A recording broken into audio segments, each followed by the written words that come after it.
আমি এমপি হতে চাই না, আমি আপনাদের সেবক হতে চাই।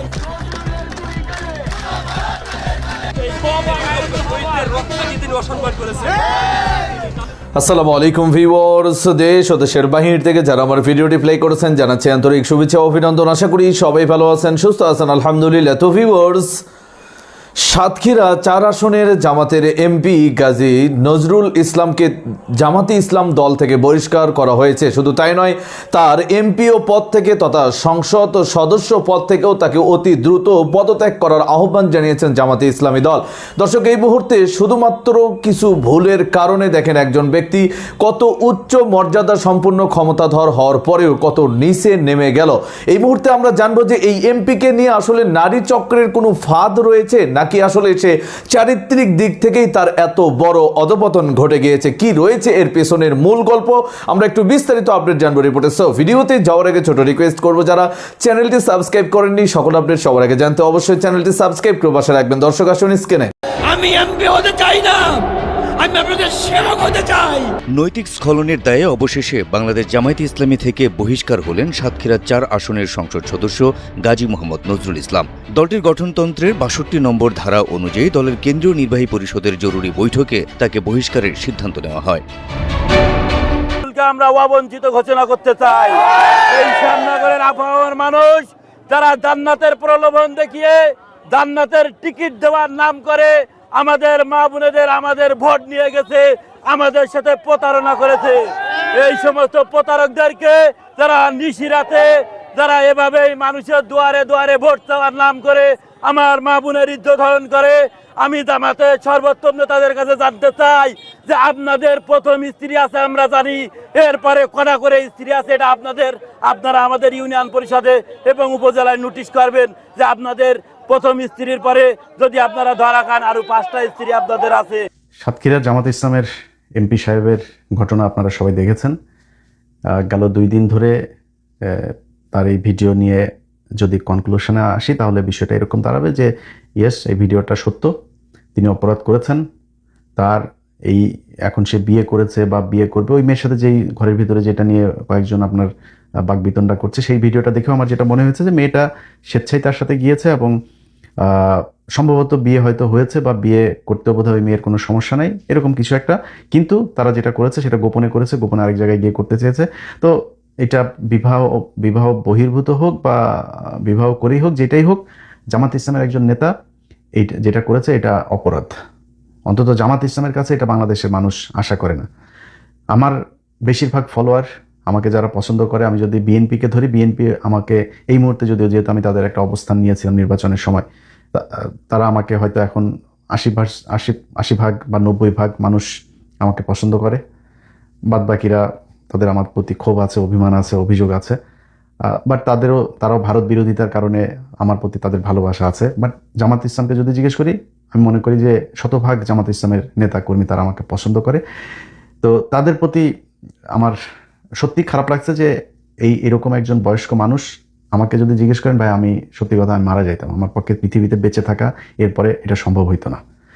তো তিনার মতো একজন মানুষ এটা করার পরে সেটা আমি আমার ফেসবুকে দিয়েছিও। আমি আমার আগেই যদিও এটা ভাইরাল হয়ে গিয়েছিল, আমি দেওয়ার পরে আমার শুভাকাঙ্ক্ষী যারা আমার জামাত ইসলামের কেন্দ্রীয় কোনো কেউ না, বাট অনেকেই আমাকে ফোন করেছেন যারা আমাকে পছন্দ করেন যে ইলিয়াস ভাই আপনিও ভিডিওটা দিলেন কেন এটা না দিয়ে।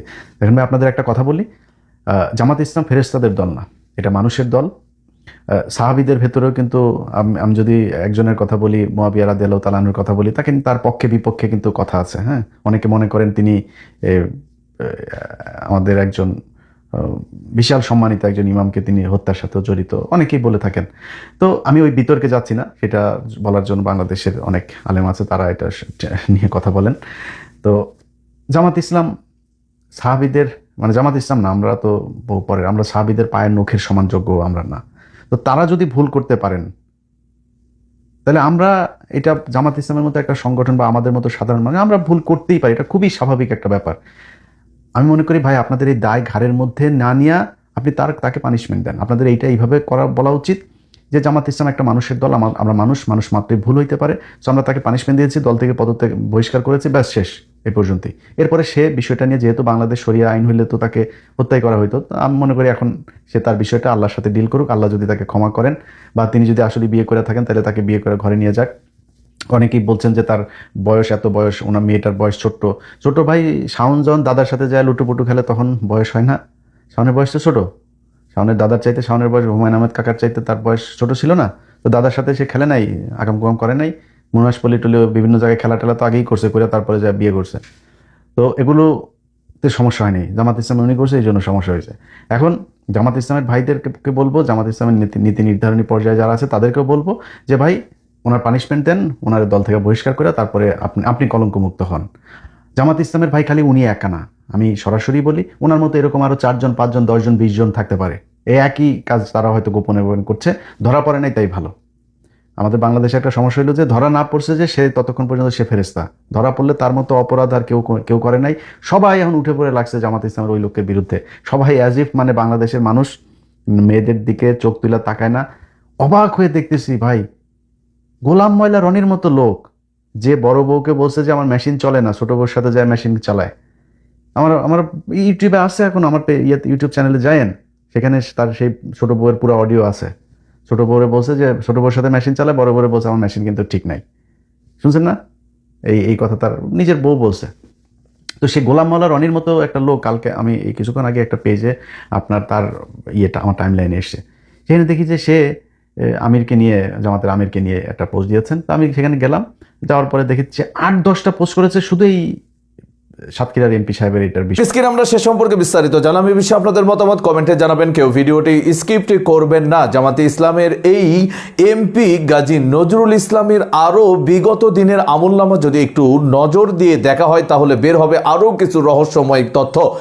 সাংবাদিকদের কাছে এই কয়েকটি ভিডিও ব্যতীত আরও কিছু তথ্য এসেছে যা এই ব্যক্তিটাকে একেবারেই ধ্বংস করার জন্যই যথেষ্ট। আমরা একটু বিস্তারিত আরো আপডেট জানবো রিপোর্টে। 90% মুসলমানের দেশে ইসলাম এবং আল কোরআন নিয়ে কোন রকমের ভণ্ডামি এই দেশের জনগণ মানবে না। গত 13 জুলাই সাতক্ষীরার 4 আসনের নজরুল ইসলাম, তিনি একজন নির্বাচিত এমপি এবং তার দ্বারা মরিয়ম নামের যে মেয়েটিকে আমরা দেখেছি উনি অসামাজিক কাজে লিপ্ত ছিলেন এবং তিনি যে কর্মে লিপ্ত ছিলেন এটা বাংলার মানুষ, সাধারণ মানুষ, এটা মুসলমান হিসাবে আমাদের ব্যক্তিত্বে লেগেছে। আমরা এর তীব্র প্রতিবাদ ও নিন্দা জানাই। গত 16 জুন তার একটি সিভিতে এই নজরুল ইসলামের দেখেছি যে তিনি রিকমেন্ড করেছেন এবং তার সাথে মহরম দহরম সম্পর্কের ছবি আমরা দেখেছি। জামাত ইসলামের নাম দিয়ে বাংলাদেশের মামুনের যে ইজ্জত নষ্ট করছেন, 71 সালে কি করেছেন তারই প্রকাশ আমরা দেখতে পাচ্ছি। পাশাপাশি আমি আরো বলতে চাই, আপনারা বলতেছেন এআই দিয়ে এই নাটক সাজানো হয়েছে, আমরা তার নজরুল ইসলামের স্বীকারোক্তিও দেখেছি। আমাদের মংলার তথাকথিত কিছু জামাত ইসলামের নেতা, আমি স্পষ্ট নাম বলতে চাই, এখানে কোহিনুর সর্দার, বাবর মুসল্লি, আনিস, এরকম কিছু নামধারী লোক জামাত ইসলামের নাম দিয়ে চলছেন। তারা এটাকে প্রতিবাদ ও নিন্দা জানিয়েছেন। কোন পর্যায়ে গেলে নিন্দা জানাতে হয়, কোন পর্যায়ে গেলে প্রতিবাদ জানাতে হয়, আসলে তারা ভুলে গেছেন। পাপ করতে করতে পাপের সীমা লঙ্ঘন করেছেন। অচিরেই আমি মনে করি এই নজরুল ইসলামের সাথে এই জামাত ইসলামের এই ভণ্ডদেরকেও বিচারের আওতায় আনা হোক। আমরা একজন বাংলাদেশের নাগরিক হিসাবে আমরা লজ্জিত। আজকের জামাত ইসলামের সাতক্ষীরা 4 আসনের যিনি এমপি মনোনীত হয়েছেন গাজী নজরুল ইসলাম, বাংলাদেশ পার্লামেন্টের একজন সংসদ সদস্য, আজকে বাংলাদেশের নীতি নির্ধারণী যাদের হাতে হবে, যাদের দ্বারা এদেশের সভ্যতা লেখা হবে, সভ্যতা করবে, এদেশে নিয়ন্ত্রিত হবে। আমাদের মা বোন থেকে সাধারণ মানুষ নিরাপত্তা খুঁজবে। আজকে সেই সব লেভেলের যারা রয়েছে, সেই সব স্তরের মানুষের এমন ন্যাক্কারজনক নির্লজ্জ বেহায়াপনা জাতি হিসাবে বাংলাদেশের মানুষের একজন বাংলাদেশী নাগরিক হিসাবে আমরা কোনোভাবেই মেনে নিতে পারছি না।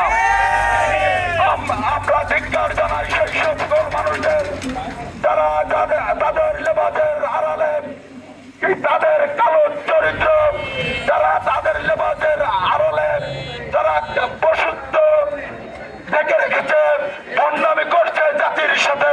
আমরা হুঁশিয়ারি করে বলে দিতে চাই, 90% মুসলমানের দেশে ইসলাম এবং আল কোরআন নিয়ে দর্শক, স্ক্রিনে আমরা সে সম্পর্কে বিস্তারিত জানলাম। সো ভিডিও এই পর্যন্ত। ভালো লাগলে লাইক এন্ড কমেন্ট করবেন। দেশের সকল আপডেট সবার আগে জানতে অবশ্যই চ্যানেলটি সাবস্ক্রাইব করে পাশে রাখবেন। দেখা হবে পরবর্তী ভিডিওতে ইনশাআল্লাহ। আসসালামু আলাইকুম ওয়া রাহমাতুল্লাহ।